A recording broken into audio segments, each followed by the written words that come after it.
Welcome to the Insomnia Project. Sit back, relax, and listen as we have a calm conversation that will hopefully bring you to a place where you can just drift off. I'm your host, Marco Timpano. And I'm your co-host, Nidhi Khanna. Nidhi, there was a fly in here, and it kind of threw me off a bit there with the intro. I know. But we escorted it out of the studio, so... No harm was done to the fly either. Thank you. I wanted to talk to you about bells. Ooh. Bells and whistles, let's say. Controversial? Not controversial. Oh, I don't know. I just wanted to know. How do you feel about bells? Well, when I think of bells, I think of the saying, bells and whistles. Okay. Right? All the bells and whistles. Well, what does that mean? Well, when you're... when you're going above and beyond, okay. let's say. All right. And you're, no hold bars and right. and you're, is that the saying, no hold bars? It's a great one, and I know I'm going to say it wrong. No hold bars, no. See, and I always thought it was no holds barred as in wrestling moves. That's probably it. But that's it. We're having listeners right now just pulling their hair out saying, no you're holds both barred. I think that's correct. Okay. It's like the other one.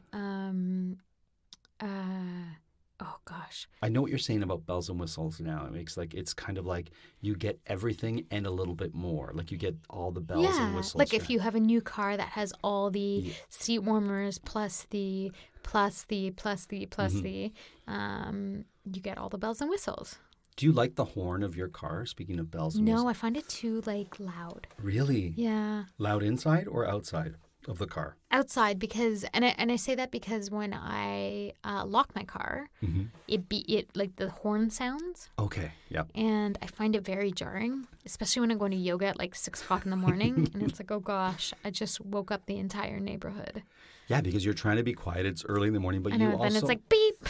Oh my goodness. Can you whistle? Are you able to whistle? So I can whistle like a flute player. Wow. So I kind of whistle, I guess, opposite. So let me think about this. Okay, that's me whistling, blowing out. And then there's which is me whistling in. Oh. Do you play the flute? In high school, I played the flute. I didn't flute. know this. Yeah, no, for a year.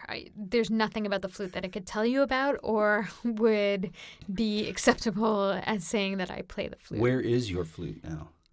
Oh, I think I rented it. Oh, you rented it. Some other poor 9th grader in Montreal has this disgusting flute.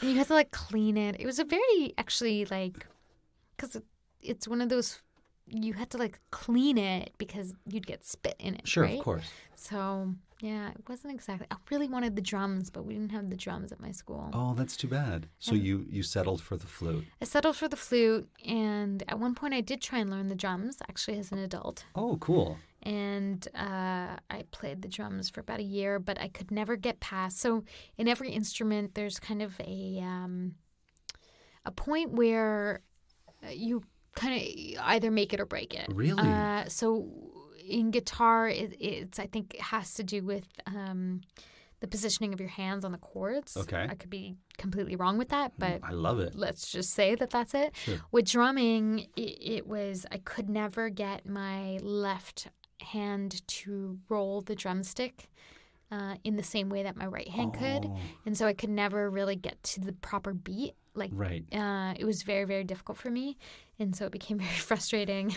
And as a result, when things become frustrating, my grit could only go so far. Sure. And I was like, maybe the drums aren't for me. But I was really enamored with the idea of being a drummer. Sure. Yeah. Yeah, it's too bad I didn't know you when you were learning the drums, and my father-in-law wasn't in town because he's a drummer. I know. Of course he is. Of course he is. When I think of bells, I think of, have you ever been in a town? Now, I've experienced this more in Europe than anywhere else. You're in a small town, and their church bells go off in the morning or at night. Yeah. And it's charming. It is charming. Until you're there for the 5th or 6th night and you're like, I'm just trying to sleep. Enough with these bells. Yeah, because the bells are like a clock, right? Right. Yeah, that's. What do you think about people who have fancy doorbells? Oh, I love it. I Really? kind of love it. Yeah. Like fancy, like ornate sounds from their doorbells? Yeah. Really? Yeah, Interesting. I do like it. I do like hearing different doorbell sounds if I was to approach your door versus just like my doorbell is horrible. I've got one of those bells that you press and it's supposed to also videotape who Is at the door. is at the door, but I'm having some problems with it right now. So it's doing neither. It's not ringing a good bell or videotaping the person at the door. So I have someone coming to fix that up. But I love the sound of different doorbells. So how long should a doorbell ring for before it becomes a little too much? Oh, that's a great question. So I think it should ring in a manner that the person can hear it from all places in the home, but it doesn't go on for an extended. It shouldn't be a song. Right. It should Right. be, an alert. So maybe 4 or 5 seconds. Yeah, I agree. Yeah. I agree. Anything longer than that becomes a little bit. It's a tune at that point. Yeah. But speaking of Europe, Yeah. you just told me that you're heading to Europe. I am. I'm going to Greece for a couple of weeks. That's so great. In a couple of weeks, actually. So you're going for a couple of weeks, in a couple of weeks? Correct. Amazing. So where are you heading to? So And will you be diving? I will dive at some point. Okay, Yes. okay. Yes, for sure. So I arrive in Athens and then right away go to Crete, Yes. which is going to be great. Although that first day of travel is going to be a little bit of a insane sprint Sure. because we take a night flight and then an hour flight to Crete and then rent a car that we have reserved and then have to drive for 2.5 hours to Chania, which is sort of one of the main towns in Greece, in Crete. Right. And that's sort of where we hole up for a week.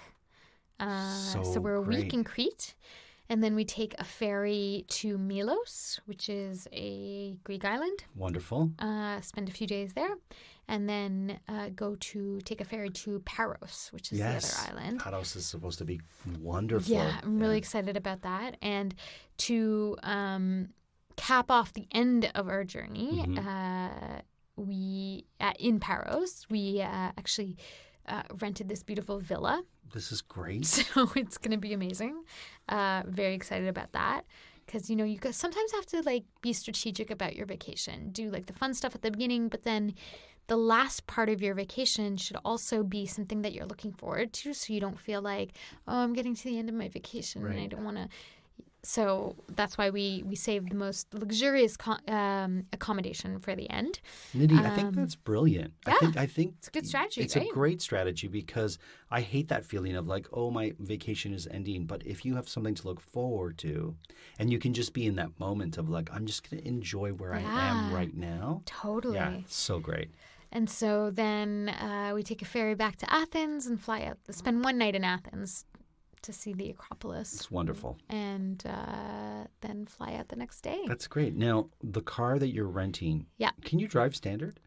No, but they we're renting automatic cars. Okay. There's actually quite a few there, which is odd. Okay, good. Yeah, Which is odd. because you have to be. I need to learn how to drive standard, I Yeah, think. because I think you'd be a good. Yeah, I think so too. I Do you know how to drive standard? Yes, I do. Could you teach me? I would be happy to teach you. Yeah. Maybe I'll rent a standard car one Let's day do- and let's let's do it. okay. That's the best way to learn standard is if you rent a car Yeah.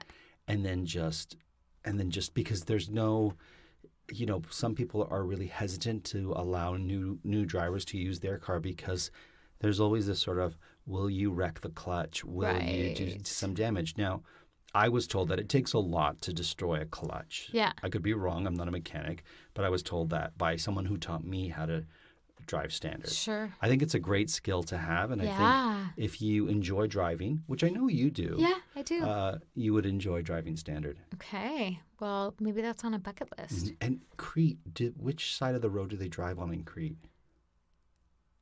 I feel like there's one island. No, I think all of maybe it's Cyprus. Yeah, I'm thinking. Cyprus is Okay. a separate country though. Okay, yeah. So they drive the same way that we Right, do. okay. But I did have to get an international driver's license. Oh, really? Yeah. So I had to go down to what we refer to here in Toronto as CAA Right. and get my international driver's license. And it's just Right. Like it's just a document. Right. But yeah. That's great. Well, at least you have it now. Yeah, exactly. Yeah. For a year. Well, that sounds like so much fun. I wish you a safe and fun trip. Thank you. What are you looking most forward to in that trip? Oh, that's a great question. I'm looking forward to diving and just sitting on beaches and chilling out and relaxing and eating some really good food because everyone says that the food in Greece is amazing. So I'm just going to be eating, drinking some wine, some great. Ouzo. Yeah. It's going to be good. How about you? Are you going anywhere? It's so funny you should mention that. I was looking at our analytics. Oh, So yes. I don't know. So I was never into stats or analytics or anything like that in school. That was not my scene. But when you become a podcaster, part of it is looking at your analytics and analyzing who's listening, when are they listening, and whatnot. And so this is one of the aspects of podcasting that I find so fascinating because you can see with our analytics where people are listening to our podcast in the world. And I want to shout out some of the places. Ooh, please do. And one of these places, so several of these places look so interesting. And I was like, I've never thought about traveling to this destination or that one. But looking at the analytics, I then did a little searching into where is this? How is this place? And it's like, there's so many places where people listen that I want to visit. Bring it on. Let's hear it. We have quite a few listeners from the UK. Yeah. Dartford, Norwich, and Motherwell. Motherwell, yeah. Wow. Just the name alone makes me want to go there. So I want to send a shout out to... I have a feeling. I'm just going to do a quick search on the facts of Motherwell. And then I'll mention... So I've never been to St. Louis or St. Louis, Missouri. Sure. And I really want to go. And every time I see it written out, it's like, I really want to go there. I think I'd really enjoy it. And I noticed that we have quite a few listeners there, so a shout out to them. San Diego, I've been to. Love it. Yes, great. So great. Praise. Bedminster, New Jersey. Bedminster, why does that sound familiar? We have listeners there. And I have to say this. New Jersey often gets a bad rap. Every time I go to New Jersey, the state of New Jersey, I love it. No matter where I go, Jersey City, Newark, anytime I'm in Jersey, I'm having a great time. Where was I recently in New Jersey? I was in Hoboken, and I had never been in Hoboken, New Jersey. And I was like, oh, it's where Sinatra's from. It's where the that baker guy, I can't remember. Baker? He does this. He's like the cake boss guy? The cake boss guy. And I'm like, it's gonna be this horrible place that's so kitschy and whatnot. And Nidhi, I go there and I'm like, I could move here. Really? I just ate my words. So I love the state of New Jersey, and anyone who knocks it doesn't get New Jersey. So I feel like Jersey is gonna give it a few years, and it's gonna be like, how Brooklyn is a cool place to go to, and everybody talks about Brooklyn and whatnot. Mm-hmm. We have a lot of listeners in Brooklyn too, but I think there's going to be a New Jersey renaissance, or at least I hope that's the case. So those are some cities in the U.S. that we have a large listenership. And so when you said, just to bring it back to Motherwell, were you talking about Motherwell, England, or Motherwell, Eastern Cape, South Africa? England, because it showed me the map of the UK. Okay, perfect. So that's actually not England. Sorry, the UK. Scotland. It's actually Scottish. Please forgive me. So, that's what I meant to. That's what I meant to say. It was the UK, not England. And now course correction. I know people listening to Motherwell are going to hate me. I know it. No, it was me. I'm the one who said England at the beginning. I will say this. Now I want to also go to Motherwell in South Africa. Ooh, yes, and also Katie Leung, the actress best known as Cho Chang in the Harry Potter films, is from Motherwell, Scotland. Do you know, it's so funny. That's one of my favorite characters when I was reading. Really? Yeah, when we were... Really? Cho Chang? Yeah. Why? Well, because when I was reading the Harry Potter books, I love the fact that they didn't just have the traditional British white sounding names, right? I felt like there was like these interesting names. I liked that there was wizards and witches from all over the world. It didn't feel insular, and there was just something about her character that when I read it, I was like, "This is kind kind of neat. Like I just love that how J.K. Rowling just introduced this character. It resonated with me. Right. And I love the Harry Potter books. Yes, so don't we now all? I want to go to Motherwell even just for that. So there's Sweden. We have a lot of listeners in Sweden. Really? We have a lot of listeners in Sweden. Yeah, have you been to Sweden? I have not been to Sweden, but it's on my bucket list. It is so wonderful. We need to do a Sweden episode. Oh, yeah. I went to Sweden. I went to Stockholm, and I was floored. Everything about Stockholm it was like I found the place where I need to be. Really? The food, the people. They have a nice hotel. Like I think that's Sweden is where they started doing that. And I just want to stay in a nice hotel. To me, that sounds like so much fun and luxury. And I don't know, there's just something about it. But then I looked at, there's a place, I hope I'm saying this right, Uppsala. Oh, yeah, Uppsala. Okay. It's in every noir-based, because I watch a lot of Swedish and Scandinavian mystery thriller work on Netflix. Nidhi, this makes me happy. I've learned so much. You play the flute. You're a flautist. You So tell me about. No, I don't know much about Uppsala, nor have I ever been there. Okay. However, I do know that it's a city that is frequently mentioned in various Scandinavian or Swedish murder mystery type miniseries. Oh, so great! Which can all be found on Netflix. They have a beautiful cathedral. They have Celsius was invented there. Really? Yeah. In Uppsala? Yeah. Interesting. That's what I saw on Wikipedia. So if I'm wrong, Wikipedia is always right. I'm going to say this wrong, but I'm already saying it wrong. Kungsängen, Sweden. Forgive me. Anyways, I don't know. Sure. If you're listening from there, let us know how to say it, and I will say it properly. Places in Canada. I've never been to Medicine Hat.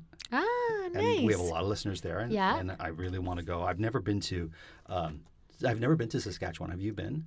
I have not been to Saskatchewan, no. And I really want to go.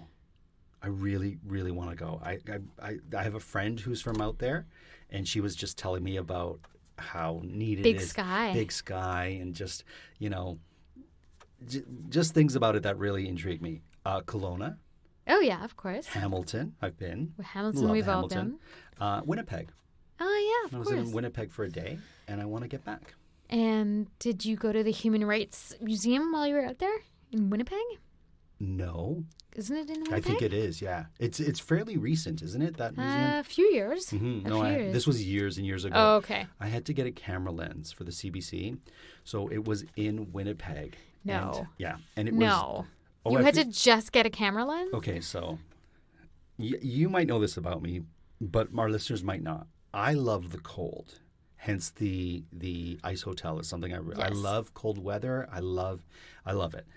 And so I find there's something very peaceful and calm about the cold. And I like to sleep in a cool room. So if my room is cool, both in the summer and the winter, I usually get good sleep. Right. So it was January or February, very cold. And I had a friend Mark, who's been on our show actually, who was working at the CBC at the time. And they needed a camera lens, a huge camera lens, and it was in Winnipeg, and they were doing a live broadcast. So they needed someone to go get the camera lens and bring it back to Toronto for this live. I wish I could remember what the event was. It was some live, I want to say it was a awards show. Junos? Something like that, but I could be wrong. Gemini's, I think, at the time. Okay. That's how long ago it was. Those awards don't exist. Really aging yourself there. Oh, man. So... They were all at this boardroom, and they were like, "Oh, we have to go. We have to send someone to Winnipeg. Who wants to go to Winnipeg? It's so cold right now." And my buddy Mark was like, "I think I might know the right person." So I get this phone call, and Mark is like, "Hey, what are you doing tomorrow?" I'm like, "Oh, nothing. Did you want to meet for a coffee or something?" He goes, "How do you feel about going to Winnipeg?" I'm like, "What do you mean?" He goes, "It's minus 24 Celsius there right now." And I'm like, "Oh, I'm there." And he's like, "I had a feeling you'd enjoy. No. I could entice you with the weather, right?" So he went back and goes, "I found the right person," and he's excited to go and very excited that it's extremely cold. So I went, but there was so many delays that I got there at like 1, 2 in the morning, so I couldn't even go out, and I had to leave on the next early flight in. So I just basically got to feel what it was like going from the airport to the hotel that was across the street and back again. But I loved it nonetheless. Wow. So that's my little Winnipeg story. Could they not courier the lens to Toronto? It was so... timeline crunch. And it's expensive, right? So they needed it to be... Like, right. They just needed... It was so important. I don't even know what this lens did. I just knew that was my assignment. I felt a little cloak and dagger, speaking of mysteries. Yeah. I forget that you love thrillers and mysteries. Love. What are your like top 3 books if we have listeners who are like, oh my gosh, or just ones that you've read that you have really like, you're like, this is a great book? Oh, don't put me on the spot like that because I don't actually remember. Fair enough. Okay, let me just go. Can I go? You can think about it. You can continue. So we've got some listeners in Portugal. Oh, great. In Evora and in Lagos. Ooh. And in Lisbon, but these are I really want to Lagos, like Nigeria? No, Portugal. Oh, Lagos, Portugal. Yeah. Huh. And I haven't been to Portugal, but Amanda, my wife, went. She went for like a weekend, like a 4-day weekend, and she's like, it's the best place to go. I've heard so many great things about Portugal. I want to go just for a long weekend. Yeah, everybody I know is like, Portugal, just do it. Whenever you can. Yeah. Thank you, Portugal. And then Changchun, China. Oh, amazing. So these were just some random... we'll do another episode where I look at other places, but thank you to all our international listeners and our local listeners. It's so great. It's just so... But speaking of places I want to go to, when I look at that, I'm like, there goes the paper. When I look at our listenership, I'm like, I really want to go to some of these spots. They sound and look so fascinating and interesting and just wonderful. Well, I would like to go with all the bells and whistles. Yes. But yeah, there's definitely some places on that list that I would be up for. Hey, a long weekend in Portugal, I'd do that anytime. Listen, if you're a listener and you're like, how can we get Marco and Nidhi to do a live broadcast in our city? Just reach out. We'll make it happen. We'll do our best to make it happen. Ann Arbor always comes up as one of the cities. Of course. And they've been listeners from the very beginning. We need to take a road trip to Ann Arbor. Yes. Can we do that this fall? Yes. Can we let's do it. Just take I've done a road trip to Ann Arbor, actually. And it's great. It's great. It's like... so it was on our way to Chicago, and we stopped in Ann Arbor for lunch and had these sandwiches at this really famous deli that I can't remember right now that Obama ate at, and that a bunch of people. Oh my gosh, what's the name of it? I couldn't tell you, but it sounds great. I think it begins with a Z. Anyways, it was really, really great, and it's a really it's actually a really big college town. Yeah, it is. Which I was surprised about. But yeah, I would love to go back to Ann Arbor anytime. So these are some of our favorite places in the world. All right. So Nidhi's going to be going to Greece. How did Greece come about as your destination? Wanted to go somewhere hot where I could potentially dive, be near an ocean, and a place that I'd never been before. And somewhere that would be also fun and just a new experience. And Greece just became... I'll be curious to hear about your diving experience. Yeah. It's always like a dive update with Nidhi when she comes back from a place. Exactly. Did you get your octopus? Whatever that was, No, but I am probably going to get my dive computer before I go. Oh, great. Yeah, I'm hoping to. Because weren't people supposed to get your family were supposed to get you diving equipment for your birthday?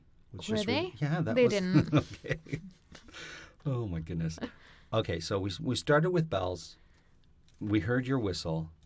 I can only whistle out, and I'm not a strong whistler. But my sister and my dad are really strong whistlers. Oh, really? Yeah, they could call the dog from miles and miles away with a whistle. Yeah. How is Zena with whistles? Do you ever whistle for her? She's she's all right. She knows they're not really serious, but yeah, she's all right with them. Mm-hmm. she's more curious than anything. She doesn't actually follow. But your dad, I mean, who did you say? My sister and my dad. Your sister and your dad. And it says, does the dog also respond to it? It responds to it, yeah. Really? And you know the whistle where you put 2 fingers in your mouth? Yeah, I can't do that. Yeah, they both could do that. Huh. Yeah. Interesting. Yeah, it's nuts. But now, having talked about bells, whistles, and all these countries, I can't even believe we've come to the end of this. I know. And I wanted to talk about shopping, and I had like a couple things I wrote down. Well, it'll just have to be on another show. Okay, wait. I'm going to try whistle again, okay? No, didn't work. Okay. Anyone who was falling asleep at this point is just woken right up. back up. There you go. That's how we do it. Well, thank you everyone for all these shout outs and the wonderful response that we're getting on social media. Thank you so much for your reviews and your feedback, and know that we are listening. So if you would like to rate us on iTunes or send us any feedback at all, you can find us at the Insomnia Project or at Listen and Sleep on Twitter, and we will be in your ears next time. We hope that you listen and sleep.